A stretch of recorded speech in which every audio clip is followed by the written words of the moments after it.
Shalom saudara, haleluya, selamat datang ke siri renungan surat Korintus yang pertama. Kiranya kasih karunia dan damai sejahtera dari Allah Bapa kita dan dari Tuhan Yesus Kristus menyertai Anda. Kita lihat 1 Korintus bab 9 ayat 11 sampai 18. Tajuk ini, apakah upahku dalam pelayanan? Mari kita baca dari ayat yang ke-11. Jadi, jika kami telah menaburkan benih rohani bagi kamu, berlebih-lebihankah kalau kami menuai hasil duniawi daripada kamu?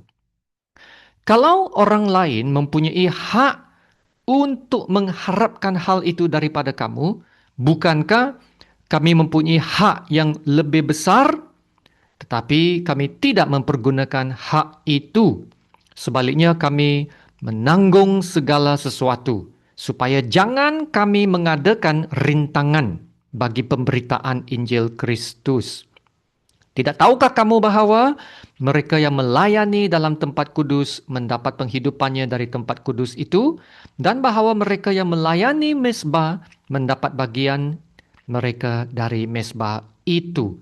Demikian pula Tuhan telah menetapkan bahawa mereka yang memberitakan Injil harus hidup dari pemberitaan Injil itu.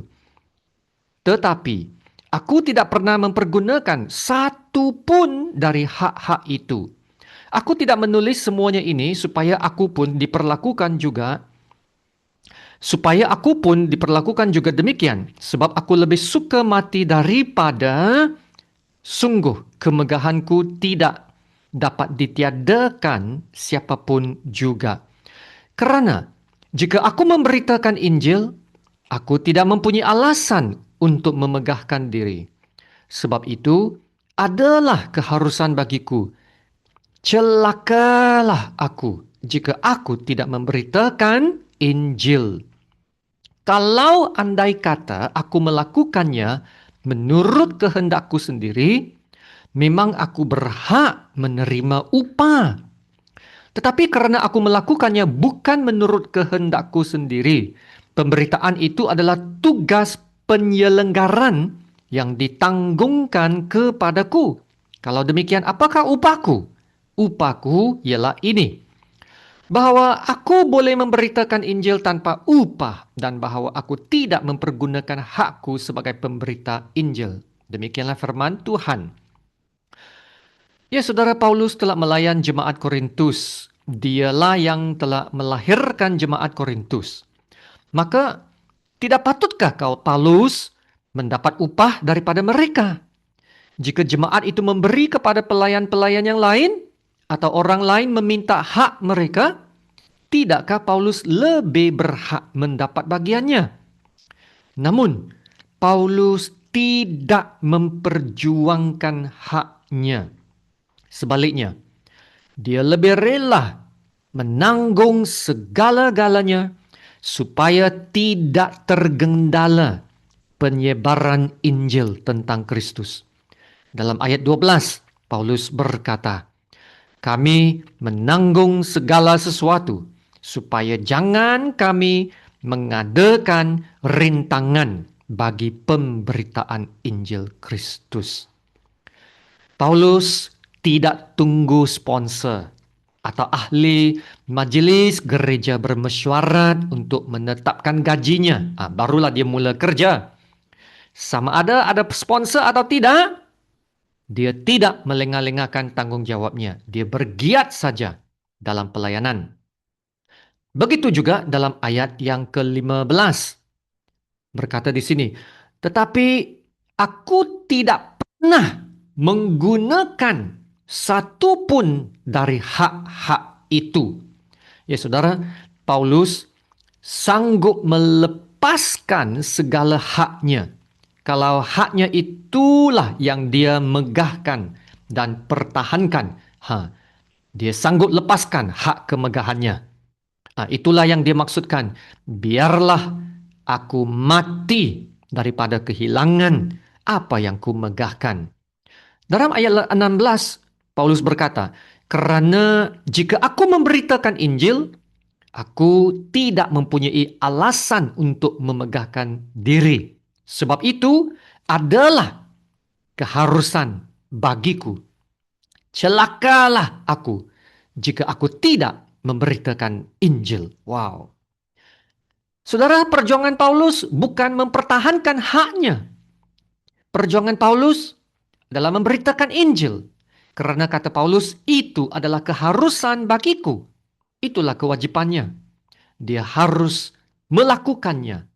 Kalau dia tidak melakukannya, dia akan sangat kecewa dan susah hati. Paulus berkata, celakalah aku jika aku tidak memberitakan Injil. Tambahan lagi, Paulus berkata bahwa kewajiban ini dilakukannya bukan karena ia adalah kehendaknya sendiri, tetapi karena ia adalah tanggungan yang diberikan Tuhan kepadanya. Baca sekali lagi ayat 17 dan 18 ini. Kalau andai kata aku melakukannya menurut kehendakku sendiri, ya memang aku berhak menerima upah. Tetapi karena aku melakukannya bukan menurut kehendakku sendiri, pemberitaan itu adalah tugas penyelenggaran yang ditanggungkan kepadaku. Kalau demikian, apakah upahku? Upahku ialah ini, bahwa aku boleh memberitakan Injil tanpa upah, dan bahwa aku tidak mempergunakan hakku sebagai pemberita Injil. Kalau Paulus melakukan usaha ini atas kehendaknya sendiri, maka memang dia akan mengharapkan upah. Tetapi inilah kewajiban yang telah ditugaskan kepadanya oleh Allah. Sekiranya ini adalah panggilan Allah, maka Paulus tidak perlu bimbang. Tidak perlu fikir tentang upah dan bagaimana harus menyerah hidupnya. Paulus tahu Tuhan akan menyediakan dan mencukupkan segala keperluannya. Amin. Maka Paulus melaksanakan kewajibannya tanpa mengira upah atau haknya. Maka apa upahnya? Upahnya adalah dia dapat memberitakan Injil. Itulah upahnya. Kepuasan yang dapat memberitakan Injil.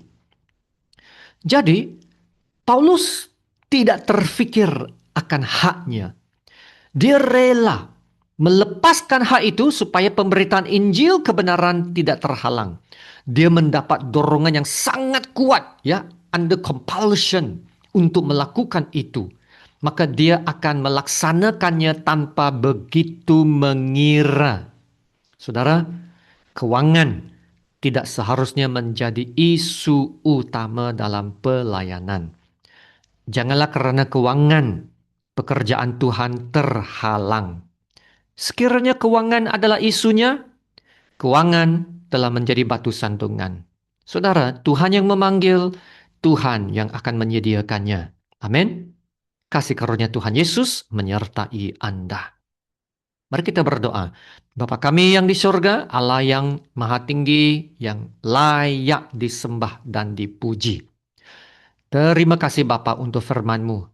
Tolonglah kami untuk menjadi seperti Paulus, ya, yang sangat bertanggung jawab, terdorong, dan terbeban dalam pelayanannya, sehingga kan sanggup melepaskan segala kepentingan haknya.